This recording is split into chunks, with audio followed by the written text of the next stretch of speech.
Good evening and welcome to The Right Side, the show where we talk about today's news, views, trends, and opinions from an admittedly conservative perspective.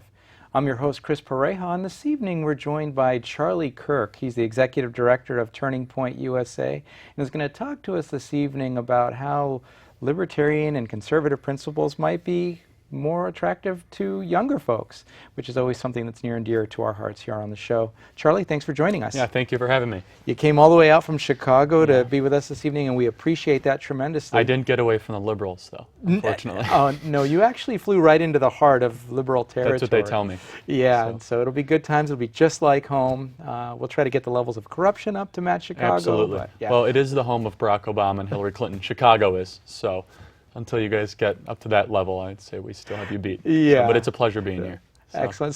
So there you are in the heart of Hillary and Barack country, and you're running in a more libertarian conservative type of mindset, and you're young, completely probably feeling like a fish out of water. What took you down the road of insanity like that? Yeah, insanity. Well put. I've always been contrarian in nature. I grew up in an area that was predominantly liberal and Hispanic, so English as a second language was actually made up 53% of my high school.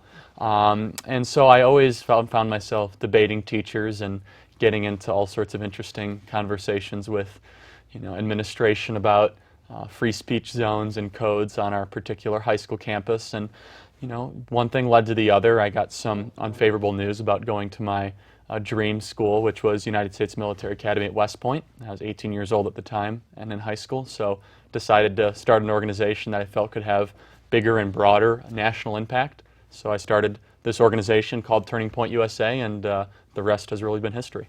And so tell me about the focus of Turning Point USA. I mean, what are you trying to do? What are your goals? What kind of programs do you work on to get out your message? Sure. Well, first and foremost, we're an educational organization, but less like a think tank and more like a battle tank is kind of the way that we coin and brand ourselves.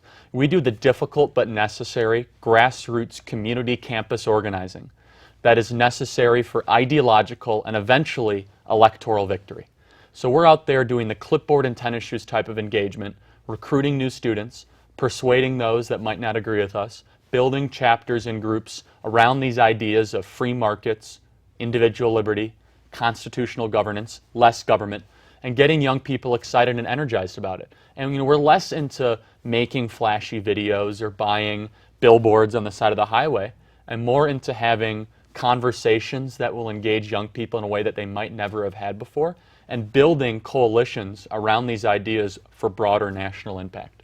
So what are you seeing out there? When you're out talking to the young people, there's a certain amount of fear that some of the earlier generations have when it comes to the young people, and have they been completely lost, especially in the university systems and places of higher quote-unquote education. Yeah. Some people say indoctrination, whatever. I'll say that. Okay, good. So what are you finding? Are the youth as lost as we think they are, or is there hope? Well, it's mixed, and unfortunately one of the biggest barriers to, I think, the prosperity of this country is our higher education system. We have young people entering higher education with the best of intentions about this country and the free enterprise system, and they exit as anti-American, anti-capitalistic, indoctrinated sycophants. And it just blows my mind how these young people get completely indoctrinated and reverse so quickly. So to answer your question, yes, the indoctrination factories are real.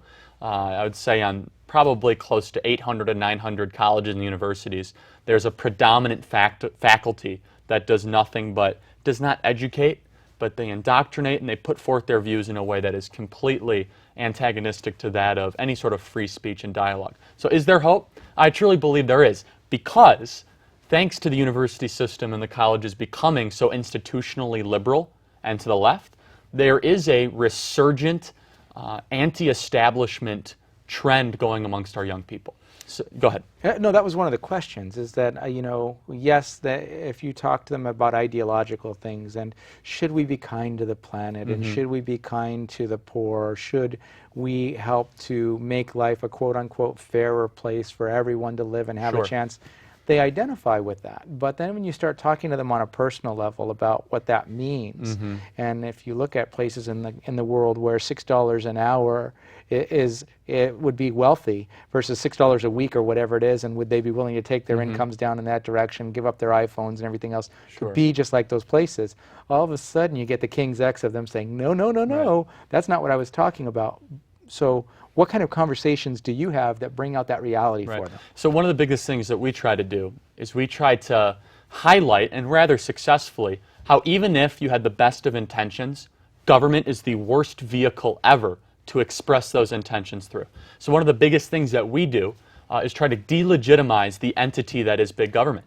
So if a young person is very altruistic, unfortunately they're altruistic with other people's money, but everyone can be altruistic with other people's money. What we try to say is, fine, you want to help the poor, you want to save the environment, you want to make everybody rich, or the rich less rich, or whatever.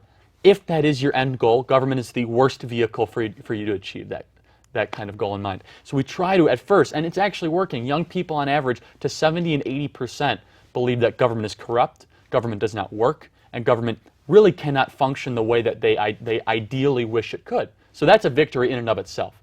So you can get young people objectively thinking, well, I might want all of these wonderful things to happen. You know, I want plastic bags to disappear, and I want 90%, of the poor people to be all these crazy idealistic type things. Well, government's the worst vehicle to ever achieve those things, and that's a great victory that we tried to put forth. And so how do you bring them to that phase of enlightenment? Sure. And so it's happening naturally in some ways. So, for example, I've lived through 3 presidents in my lifetime: Bill Clinton, George Bush, and Barack Obama. It's a tough track record, if you ask me. One that got impeached and not tried by the Senate, the other that left at the lowest approval ratings of any president ever, and the other that I would argue, and it's pretty inarguable, that has divided the country greater than almost at any other time in American history, more polarized now than ever. So let's say I have an impeached president, an incredibly unfavorable president, and a president that has divided America unlike we've ever seen. What is my generation supposed to look at politics and government in general? Incredibly apathetic and against the system, not just against a particular political party. And I think we as conservative libertarians or freedom lovers can use that as an advantage. We can run against the system, and by doing so, we can preach the doctrine of limited government and constitutional liberty, and how individuals pursuing their own self-interest actually help society at large, and that how freedom can rule above the rest. And I think that sort of message, I just don't think, I know for certain, that sort of message is starting to take root and eventually bear fruit this election in the future. And I think if the party wises up to that kind of message, we can see a lot of beneficial results in the short and long term. And so it sounds like you're very strong on phase 1, which is getting people to understand that maybe they're not happy. But the challenge that's always happened, and the Libertarian Party has had major issues with this, is when you get people in the frame of mind of, yeah, I like to be left alone, they also don't want to do anything to be active. So are you working on activating these people and getting them engaged to a level where they can make a difference, not just be disenfranchised or just... Right. So, I mean, step 1 is obviously getting young people to be, I would say, anti-government, anti-big government, whatever you want. But there has to be a step of action. I'm big into solutions. I'm big into also painting alternatives that get people excited. So the first strain, we have to understand, a lot of young people don't care about politics at all. You're talking about half is already off the boat, then you're dealing with the 50% you're dealing with, about 70% for whatever reason are idealistically liberal. So how do you get that 70% at least down to be a competitive nature? So then you're dealing with about half of that number. So what do you do with them? Well, you try to paint an idea of a freer and more prosperous society, where that if you get rid of these crazy government regulations, these taxes, these arbitrary rules written for the rich and the powerful and the connected, that young people can prosper and all people can prosper. So one of the best examples that we use is one that I'm sure that the individuals watching this show may or may not be familiar with, but I'm guessing they are, is Uber. Founded in the Bay Area, Uber has completely jeopardized the power that the taxi cartel has had on our transportation choices. And young people realize this, they see it, and they see how taxi companies are buying off politicians now to try to attack Uber. And Uber, for those people that do not know, is an alternative transportation method that you can use by, beacon system essentially through your smartphone app, where young entrepreneurs can just turn their car into, a source of revenue for themselves at any time, however they want. They can work as long or as short as they wish. But government is the reason why Uber has not succeeded in certain markets. Right. So we try to paint that alternative to young people, that how getting government out of the way, it's not just, good, angry rhetoric at times, leave me alone, but it's also a way to paint a more free, prosperous future for ourselves and society at large. And literally, in that case that you're outlining with Uber, you've got a situation where government is actually denying citizens the capability of generating a revenue for themselves while servicing other members of the community, and actually increasing safety if instead of driving rates are going down tremendously on college campuses thanks to it. And if someone's willing to risk vomit in their car to save somebody's life, I think you should allow them to do it. So let's take a great example. Las Vegas has completely outlawed Uber, and I get so fired up about this because this is a Republican governor, Governor Sandoval, who refuses to take on the taxi cartel that put him into office.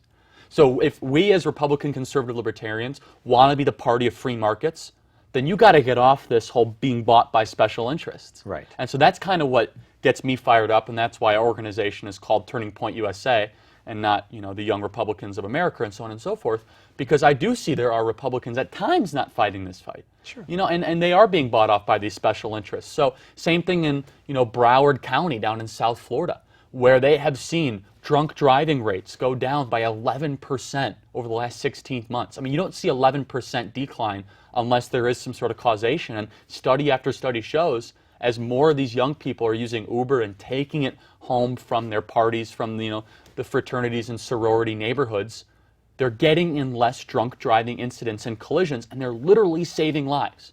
So I'm going to be as bold as say, as government puts more rules and regulations on Uber, they are jeopardizing young people's lives. They really and truly are. Not just young people. I mean, all people. That's exactly right. But young people are the primary customer base for Uber. Absolutely.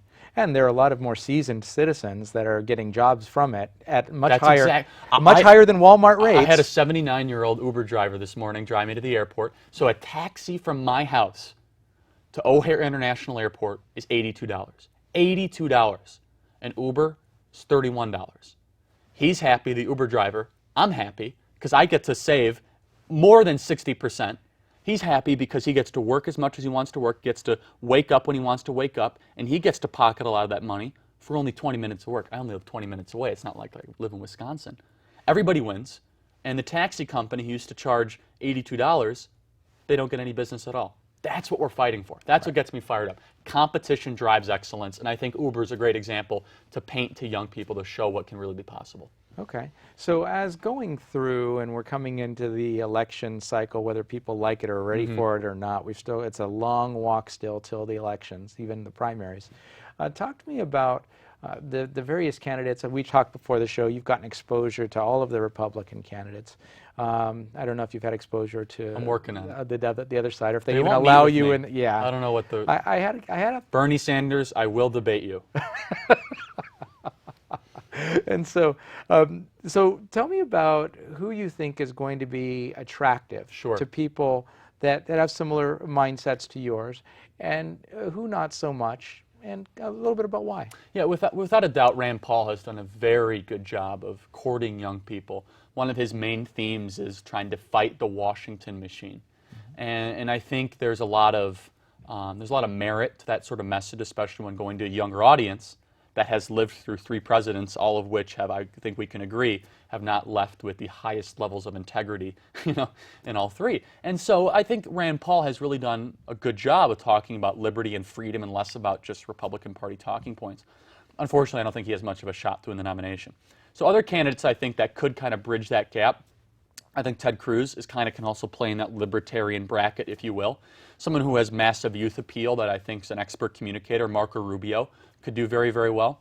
And, we're going to see. I think that the candidates who have been chosen by some of the party elites might not play as well with young people. What I am worried about is even if Hillary Clinton is the nominee, she's going to have some very similar to support to that of which Barack Obama was able to have in 2008, being the first African-American candidate and then president. She's going to run on a history-breaking type campaign. One of her slogans that she's using is break the glass ceiling.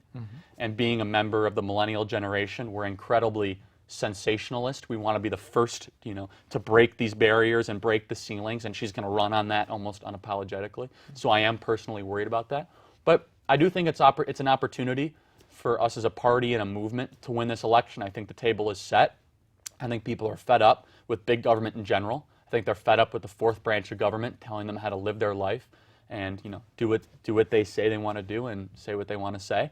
And I think we have an opportunity. We just have to nominate the right candidate and then run the right campaign, which I think we saw in 2012 definitely did not happen. And so what about the whole non-politician trend we're seeing, especially on the Republican side? People are attracted to people that are outside of the system. Do you see that trend playing well within the Without a young doubt. community? I mean, that is something that off the charts resonates not just well with young people, but all people. Let's look at the polls right now as it stands. Donald Trump, Ben Carson, Carly Fiorina. None of them have ever held any level of elected office. You have a businessman, neurosurgeon, CEO, former CEO. That's pretty incredible when you think about it. That is a loud and a clear message to Washington, D.C. We're sick and tired of you guys. And so to the Republicans' credit, out of the 11 people that will be on the debate stage at the CNN debate here in California down at the Reagan Library, I think 7 of them never have served in Washington, D.C. at all. They were governors. They were outside of the Beltway. Whereas let's look at the Democrat Party. You got Lincoln Chafee, former U.S. Senator, Bernie Sanders, U.S. Senator from D.C., Hillary Clinton, who's Secretary of State, former U.S. Senator, Martin O'Malley, who's in Maryland, close enough.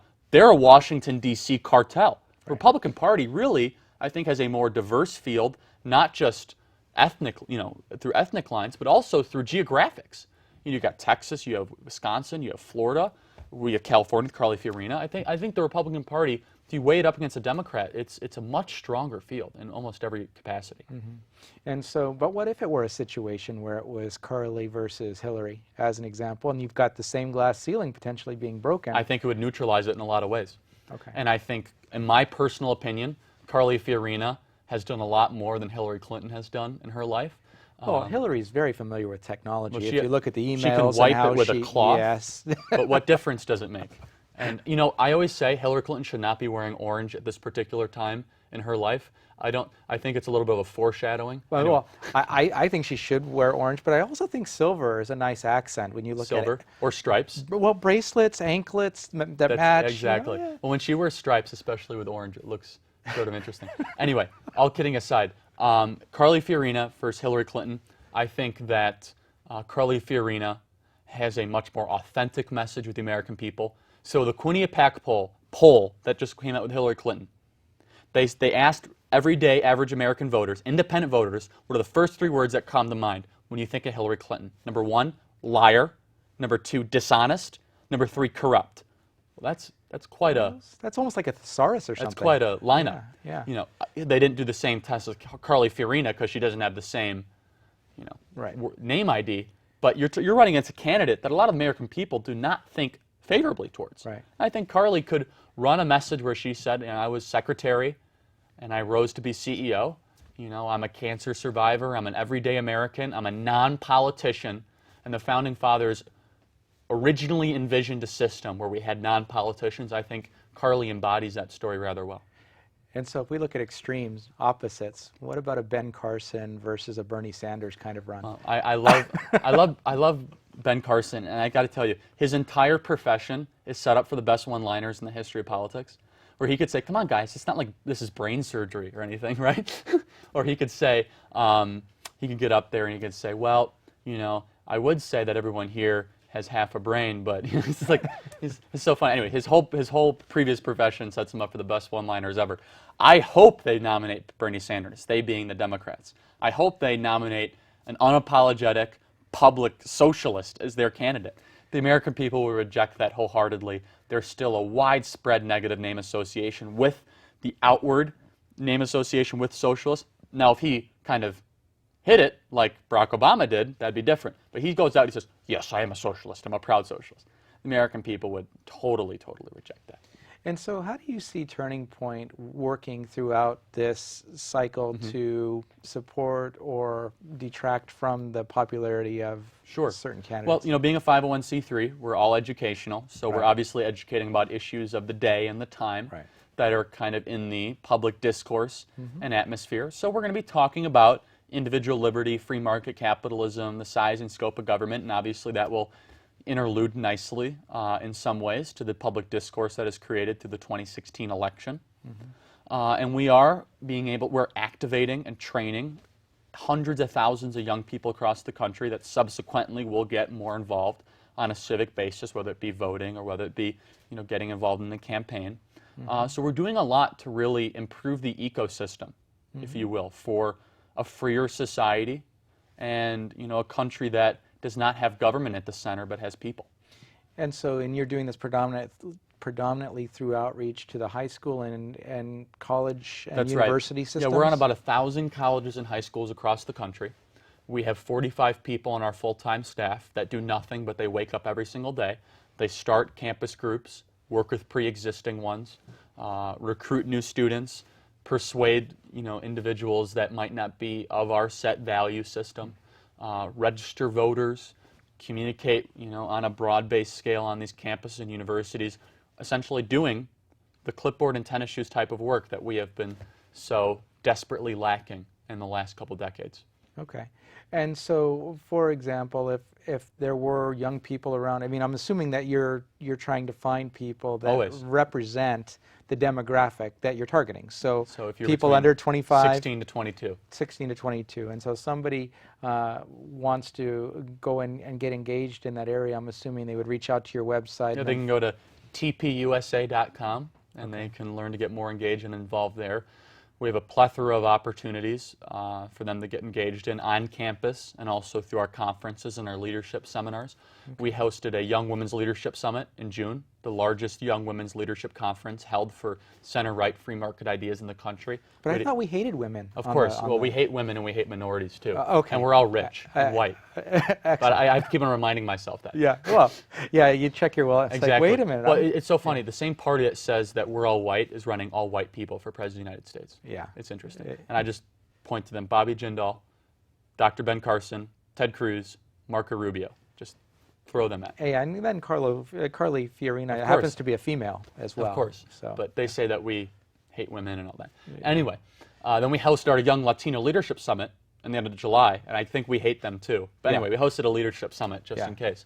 I say it somewhat facetiously. No, Yeah, and we had 50 of our top young Latino leaders from across the country, and then we had a young high school activism conference in the early August. All three were resounding successes, and now those young people are plugged into their local college or their high school doing grassroots activism, doing the same type of work that Obama and his allies did in 2008 and 2012. But probably with a slightly different... A little different message. Instead of saying, health care for all, we say, big government sucks. So it's a little bit different. But it's to the point, and, people remember it. Brevity helps. Always. Yes. And so once again, the website is? tpusa.com. And they can find out about you as well as They can follow me on Twitter at CharlieKirk11. You'll probably unfollow me in a couple weeks. I just tweet a lot, so you've been warned. All right. Well, thanks, Charlie. We appreciate you coming on, sharing your passion, and letting people know that there may be hope for the young people of this country. Just maybe. Thank you so much. Thanks, Charlie. And if you'll hold on for just a moment, we'll be right back after a word from our underwriters, the Conservative Forum.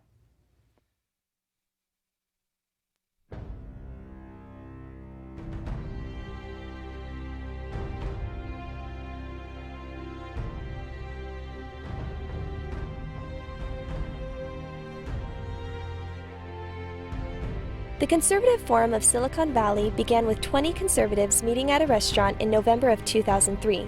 Our mission is to promote the principles of American liberty through education.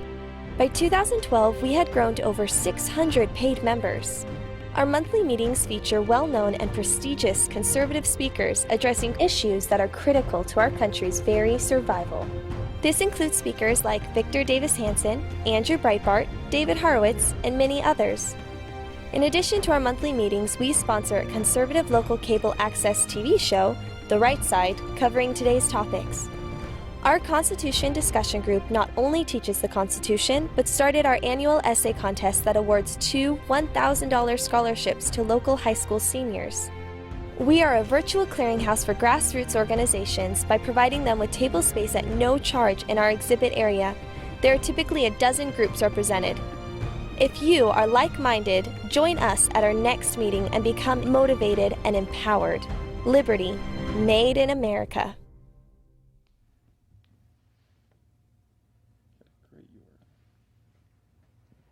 And welcome back to the right side. That was a word from our underwriter, the Conservative Forum. We appreciate them tremendously for underwriting the show. They've made this possible for nearly 4 years now, and we are grateful. But what they're best known for is actually their speaker series. And the reason we're able to have Charlie on the show this evening is that he'll be speaking at the forum at 7 o'clock, about 4 minutes from here at 432 Steerland Road at the IFES Portuguese Hall.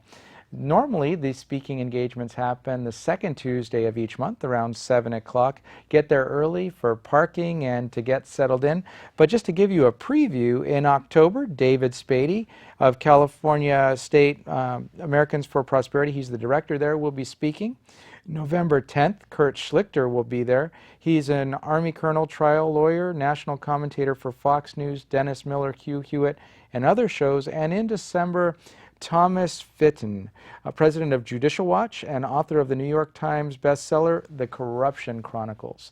If you have questions or need more information about the forum and its events, you can reach out to theconservativeforum.com and get more information there. And as Charlie was stating this evening, there is hope for our young people, and as indoctrinated as many of us have feared that the young people have become, they are open to the message of freer markets, limited government, personal freedom, the ability to make decisions for themselves instead of the government making all of the decisions for them.